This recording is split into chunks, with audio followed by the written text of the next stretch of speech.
Assalamualaikum warahmatullahi wabarakatuh. Hai teman-teman, jumpa lagi dengan saya Risna Damayanti, peserta Latsar CPNS Kemendikbud 2022, gelombang 5, angkatan 13, kelompok 1, instansi Universitas Sulawesi Barat bekerja sama dengan Badan Pengembangan Sumber Daya Manusia Provinsi Sulawesi Barat dengan Coach Ibu Nurbayani, SKM, MKes. Nah, adapun video kali ini kita akan membahas mengenai Learning Journal Smart ASN. Selamat menyaksikan. Sebelum kita lanjut membahas mengenai Smart ASN, kita harus tahu dulu apa sih poin penting dari Smart ASN itu sendiri. Nah, poin penting dari Smart ASN itu yang pertama adalah literasi digital, kemudian pilar literasi digital, dan implementasi literal digital dan implikasinya. Literasi digital adalah kemampuan untuk mengakses, mengelola, memahami, mengintegrasikan, mengkomunikasikan, mengevaluasi, dan menciptakan informasi secara aman dan tepat melalui teknologi digital untuk pekerjaan yang layak dan kewirausahaan. Sesuai dengan 5 arahan Presiden dalam upaya percepatan transformasi digital, pengembangan sumber daya manusia merupakan salah satu fokus Presiden. Nah, berdasarkan petunjuk khusus dari Presiden pada rapat terbatas perencanaan transformasi digital, bahwa transformasi digital di masa pandemi maupun pandemi yang akan datang akan mengubah secara struktural cara kerja, beraktivitas, berkonsumsi, belajar, bertransaksi yang sebelumnya luring dengan kontak fisik menjadi lebih banyak ke daring yang akan dihadapi oleh semua lapisan masyarakat termasuk ASN. Nah, literasi digital menjadi kemampuan wajib yang harus dimiliki oleh peserta CPNS dan diharapkan para peserta mampu mengikuti dan beradaptasi dengan perubahan transformasi digital yang berlangsung dengan cepat.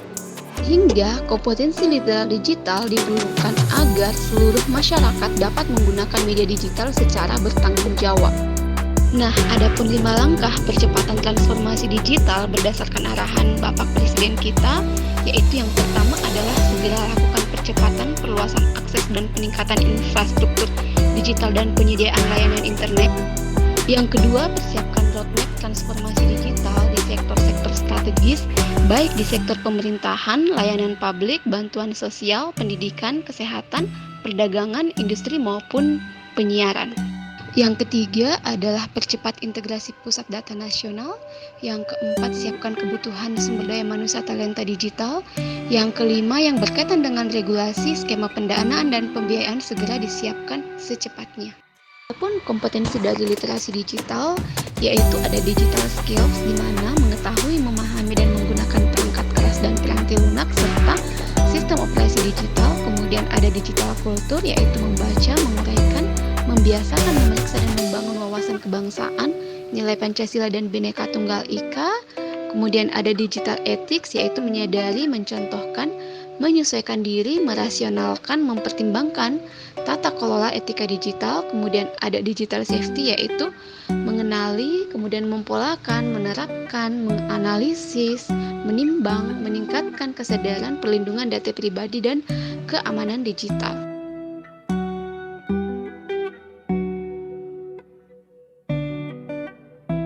Untuk terhindar dari penyalahgunaan internet, ada beberapa tips etika berinternet yang bisa kita terapkan.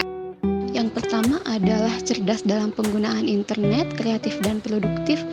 Yang kedua, menggunakan referensi dari situs terpercaya. Yang ketiga, hati-hati dalam penggunaan huruf dan bahasa. Kemudian yang keempat, hati-hati dalam menerima dan menyebarkan berita hoax. Yang kelima, nosara. Yang keenam, mengumbar data pribadi. Yang ketujuh, mengumbar masalah yang bersifat pribadi. Yang kedelapan, berhati-hati muncul tautan mencurigakan.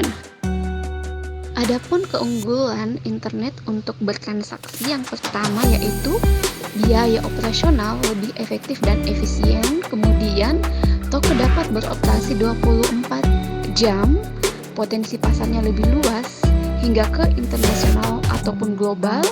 Katalog produknya bisa selalu up to date dan tidak memerlukan toko offline atau toko fisik untuk memasarkan produknya, sehingga lebih memudahkan kita dalam melakukan transaksi.